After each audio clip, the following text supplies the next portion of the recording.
지난 여름 지구촌 최대 스포츠 축제인 올림픽이 파리에서 있었죠. 개회식 논란과 함께 멋진 볼거리를 제공했던 파리 올림픽이었는데요. 우리 선수들도 기대하지 않았던 성과를 올리고 돌아왔죠.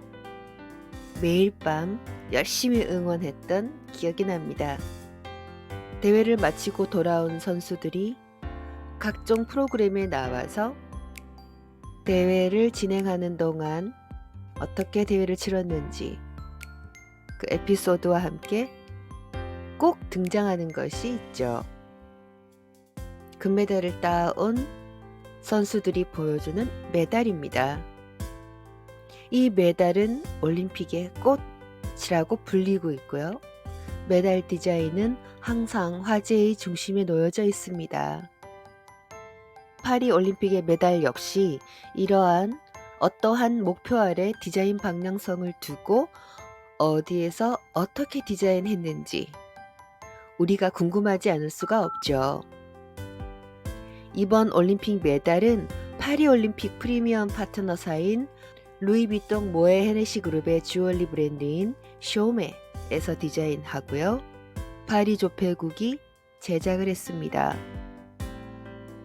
쇼메는 전통과 현대성을 융합해서 빛의 도시 파리의 이미지를 담고 운동 선수들의 선전을 비는 디자인을 계획했다고 하죠. 메달을 한번 살펴볼까요? 메달 앞면에는 공통적으로 국제올림픽위원회의 규정에 따라 중앙에 날개를 편 승리의 여신 니케가 그리스 파나티나이코 경기장에서 날아오르는 모습이 새겨져 있습니다. 왼쪽 상단에는 아크로폴리스, 니케의 머리 위엔 오륜기, 그리고 이번 대회의 공식 명칭이 있죠. 오른쪽 상단부에는 파리의 대표적인 상징물인 에펠탑을 새겨 넣어서 파리 올림픽만의 특징을 더했습니다. 메달 뒷면에는 눈부시게 빛나는 태양광선 안에 프랑스를 상징하는 육각형의 에펠탑 철조각을 담았다고 해요. 진짜 에펠탑에서 나온 철 조각으로 만들었다고 하죠. 들으셨는지 모르겠지만 에펠탑이 노후돼서 거대한 돈을 들여서 보수공사를 하거나 아니면 새로 지어야 한다는 이야기가 나오고 있거든요. 그래서 보수공사를 하는 과정에서 나온 에펠탑의 철 조각을 가지고 메달을 만들었다고 하네요. 1924년 이후에 프랑스가 100년 만에 하계올림픽을 개최하는 것이죠. 그래서 그것을 기념해서 에펠탑의 철 조각을 사용할 수 있도록 에펠탑 운영협회가 허용했다고 합니다. 보수 과정에서 나온 철 조각이요, 약 91kg. 이것을 제공받아서 만들게 되었다고 합니다. 특수 재질이죠. 이 에펠탑의 철은 철광석에서 나온 주철, 이것을 퍼들링이라는 작업을 거쳐서 정제를 한 것인데요. 탄소를 제거해서 순수하고 강한 철로 재련한 것이라고 하네요. 이 에펠탑 조각하고 메달을 하나로 합치기 위해서 보석을 고정하는 클로 세팅으로 메달 중앙에 자리를 잡게 했답니다. 메달을 받은 선수들이 프랑스 파리의 상징을 간직하고 오랫도록 기억에 남길 바라는 그런 깊은 의도가 담겨져 있는 것이죠. 에펠탑의 이 갈색 페인트를 벗겨내고요. 원래 금속색으로 돌린 다음에 육각의 형태로 메달 중앙에 박아서 육각형의 중심부가 보석처럼 돋보이게 디자인한 것이 제작의 주된 목표였다고 합니다. 메달의 표면을 보면 육각형 철을 중심으로 두고 일정한 간격으로 양각의 선들이 바깥쪽을 향해서 새겨져 있죠. 태양 광선처럼 뻗어 있어요. 이것 때문에 각각의 반사면이 생겨서 메달이 좀 더 화려하게 돋보이는 효과를 줍니다. 올림픽하고 패럴림픽을 연결하는 것이 루이비통과 쇼메의 주요 목표였다고 하는데요. 서로 다른 개별 경기에 대한 경의를 표하면서 독특한 요소도 도입을 했어요. 패럴림픽 메달의 뒷면을 보면 위에서 바라본 에펠탑의 모습을 그래픽으로 표현했어요. 에펠탑 아래 낮은 각도의 전경을 그래픽으로 표현해서 선수들이 거의 볼 수 없었던 각도의 에펠탑 모습을 발견하도록 했어요. 파리와 2024 단어는 점자로 쓰여져서 탑의 주변을 둘러싸고 있습니다. 시각장애가 있는 선수들이 메달의 차이를 느낄 수 있도록 테두리에 새겨져 있죠. 메달의 리본 디자인은 에펠탑의 격자 무늬에서 영감을 받았다고 하네요.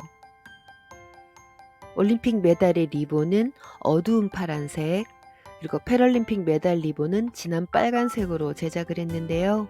이 두 가지 색상은 에펠탑의 초기 페인트 색상, 그러니까 베니스 레드, 그 다음에 레드 브라운을 혼합해서 표현한 것이죠. 그렇다면 역대 올림픽 메달 디자인은 어땠을지 한번 살펴볼까요? 2020년 도쿄, 2016년 리우, 2012년 런던, 2008년 베이징. 이 지난 올림픽 메달의 문양을 찬찬히 살펴보면 공통적으로 IOC의 규정에 따라서 메달 중앙에 그리스 파나티나이코 경기장을 배경으로 니케 여신이 날개를 편 채 승리를 기원하면서 서 있죠. 그리고 뒷면에는 각 나라가 드러내고자 하는 올림픽의 정신을 다양한 디자인으로 표현하고 있다는 것을 알 수 있어요. 2020년 도쿄 올림픽 메달은 디자인 전문가 그리고 전공 학생들이 모두 참여할 수 있게 일본 내 공모전을 통해서 선정했다고 합니다. 결국 최종 메달 디자인은 오사카 디자인 협회 이사이고 일본 간판 디자인 협회 가와니시 주니치라는 사람의 작품이 선정되는 영광을 안게 됐죠. 도쿄 올림픽 메달이 이전에 비해서 남다른 의미가 있었던 부분은 제작되기 전 2년 동안 소비자들이 버린 전자제품에서 추출한 금속을 사용해서 메달을 제작했다는 점이에요. 일본 전역 1300개의 교육기관, 2100개 전자제품 판매점에 참여, 그리고 기부로 가장 친환경적이고 지속 가능한 메달을 제작할 수 있었다고 합니다. 2016년 리우 올림픽 메달은 고대 그리스 승리의 상징이자 우승자에게 수여됐던 월계 수입으로 만든 월계관이 형상화되어 있는 것이 특징입니다. 은메달 그리고 동메달의 30%는 재활용 소재로 제작되었고요. 바로 재활용 페트에서 추출한 소재로 리본을 만들었다고 하죠. 브라질 리우데자네이루는 지구온난화와 산업폐기물 등 지구 환경 문제를 논의하던 리우 회의가 개최된 의미 있는 곳이기 때문에 무엇보다 재활용 소재로 메달을 만들므로써 주목성 그리고 가치를 더욱 높인 것으로 보입니다. 2012년 런던 올림픽 메달 뒷면에는 현대도시를 상징하는 추상적 그리고 입체적 형태의 올림픽 엠블렘이 중앙에 자리 잡고 있는 것이 특징입니다. 런던의 템즈강을 연상하는 리본의 무늬, 그리고 중앙에서 뻗어나가는 격자 패턴, 이러한 것들이 올림픽 선수들의 노력 그리고 성과를 상징적으로 표현하는 것이죠. 2008년 베이징 올림픽 메달은 이례적으로 옥이 사용되었어요. 중국인들은 옥을 굉장히 좋아하죠. 금만큼이나 좋아하는 것이 옥이라고 합니다. 중국 고대 옥 공예 작품에서 나타나는 용, 이 용 패턴에서 영감을 얻어서 중국 전통 윤리와 명예의 가치를 표현했다고 합니다. 메달 연결고리 디자인은 두 마리 용이 장식되어 있는 옥조각의 패턴인 황, 그리고 왕골 돗자리 패턴인 푸에서 영감을 얻었다고 해요. 자, 그런데 이런 올림픽의 메달은요, 디자인도 중요하고 부여된 의미도 중요하지만 무엇보다 품질 개선이 중요할 것 같아요. TV에서 본 건데요. 동메달을 획득한 선수가 개인 SNS에 손상된 메달 사진을 올리면서 메달의 품질에 대한 논란이 있었어요. 올림픽위원회가 손상 원인을 파악하고 메달을 교체해 주겠다고는 했지만요. 일주일도 지나지 않았는데 손상이 됐다, 녹슨 것처럼 변색됐다. 이것은 이전 올림픽에서도 수차례 있었던 일이기도 해요.